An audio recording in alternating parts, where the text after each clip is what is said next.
اور میں تمہارے درمیان اللہ کی کتاب چھوڑے جا رہا ہوں. اگر تم اس کتاب کو مضبوطی سے پکڑے رہو گے لن تضلوا، ہر چیز گمراہ نہیں ہو سکتی. یہاں پر صرف کتاب اللہ کا ذکر ہے. اور صحیح مسلم کی ایک روایت ہے کہ حجۃ الوداع کے موقع سے جب اللہ کے رسول صلی اللہ علیہ وسلم حجۃ الوداع کے سفر سے مدینے سے واپس ہوئے تو ایک مقام پر غدیر خم پر رک کر کے اللہ کے رسول صلی اللہ علیہ وسلم نے وہاں بھی صحابہ کرام کو نصیحت فرمائی اور وہاں کتاب اللہ کے ساتھ ساتھ وعظ کا لفظ استعمال کیا کہ دیکھو کتاب اللہ کی کتاب کو مضبوطی سے تم تھامے رہنا اور میرے خاندان کا خیال رکھنا. فطرتی آپ کے خاندان اور آپ کے خاندان آپ صلی اللہ علیہ وسلم نے جو نصیحت فرمائی کئی اعتبار سے میرے بھائی عزیز اور ساتھیوں ان کا مقام اور مرتبہ پہچاننا اور یہ کہ ان کے پاس جو دین ہوگا اور اس خاندان میں اگر اور آگے بڑھ جائیں تمام صحابہ کرام وہ صحابہ کرام جو خاندان میں آتے ہیں خاص کر کے وہ بھی شامل ہے اور جن صحابہ کرام نے آپ سے دین سیکھا وہ بھی شامل ہے. اللہ کے رسول صلی اللہ علیہ وسلم نے خصوصیت کے ساتھ ان کا بھی ذکر کیا اور کیا آپ لوگوں نے کتاب اللہ حجۃ الوداع کے موقع پر کتاب اللہ وہی تھی اور ایک دوسری حدیث میں ابن ماجہ کے اندر غالباً ابن ماجہ رحمۃ اللہ علیہ نے اس کو اپنے مقدمہ میں ذکر کیا ہے اور بہت سارے ائمہ نے اس کو حسن کہا ہے، بعض لوگوں نے اس کو صحیح کہا ہے، جس کو آپ بار بار سنتے رہتے ہیں کتاب اللہ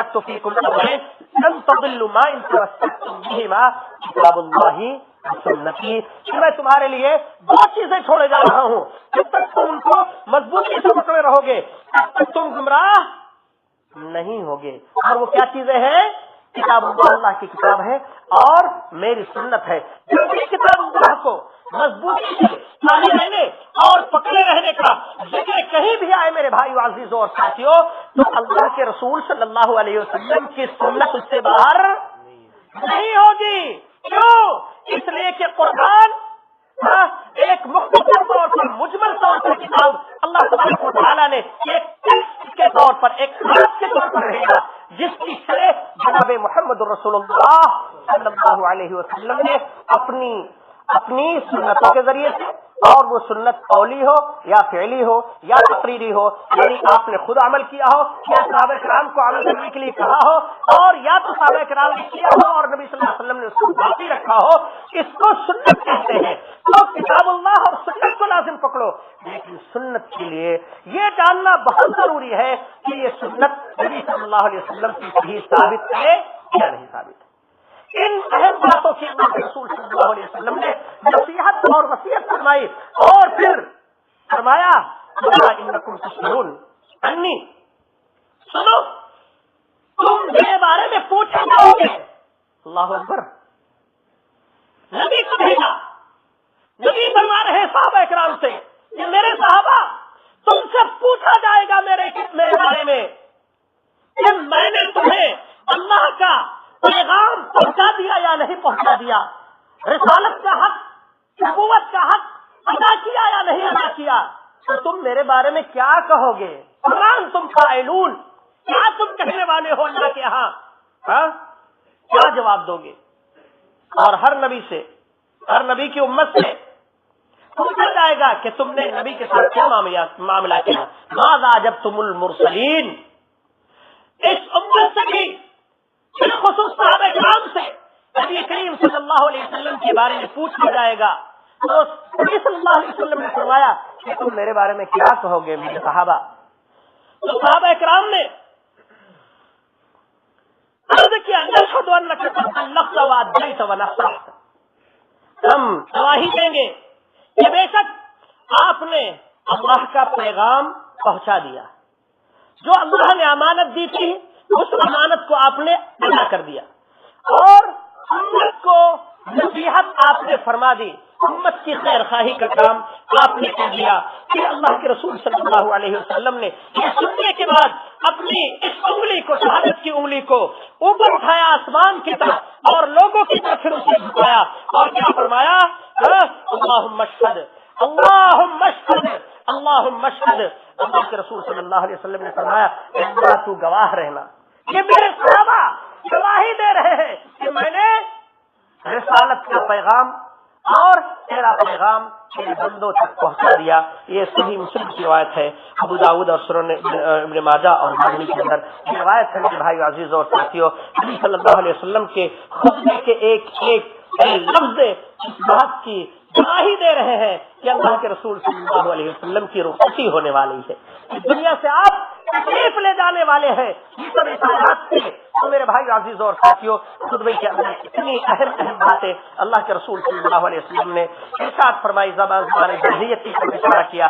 سارے زبان جاہلیت کے رسم و رواج کو ہم کینسل کر دیا اور اسی طرح سے عورتوں کے بارے میں نصیحت فرمائی، اللہ کے بارے میں نصیحت فرمائی اور اس طرح پھر اپنے بارے میں گواہی کی. اللہ تبارک و تعالیٰ سے دعا ہے کہ ہمارے الہ ہم سب کو دین صحیح انداز میں سمجھنے کی توفیق عطا فرمائے اور دین کو صحیح انداز میں عمل کرنے کی توفیق عطا فرمائے اور صحیح دین کو دوسروں تک پہنچانے کی توفیق عطا فرمائے. اے اللہ اسی پر ہم سب کو زندہ رکھ اور اسی پر ہماری موت آئے. آمین یا رب العالمین. صلی اللہ علی نبینا محمد وعلى آلہ وصحبہ اجمعین. بارک اللہ لنا ولکم فی القرآن العظیم ونفعنی وإیاکم بالآیات والذکر الحکیم. انہ تعالی جواد کریم ملک بر رؤوف رحیم. استغفر اللہ لی ولکم ولسائر المسلمین من کل ذنب استغفروہ انہ هو الغفور الرحیم.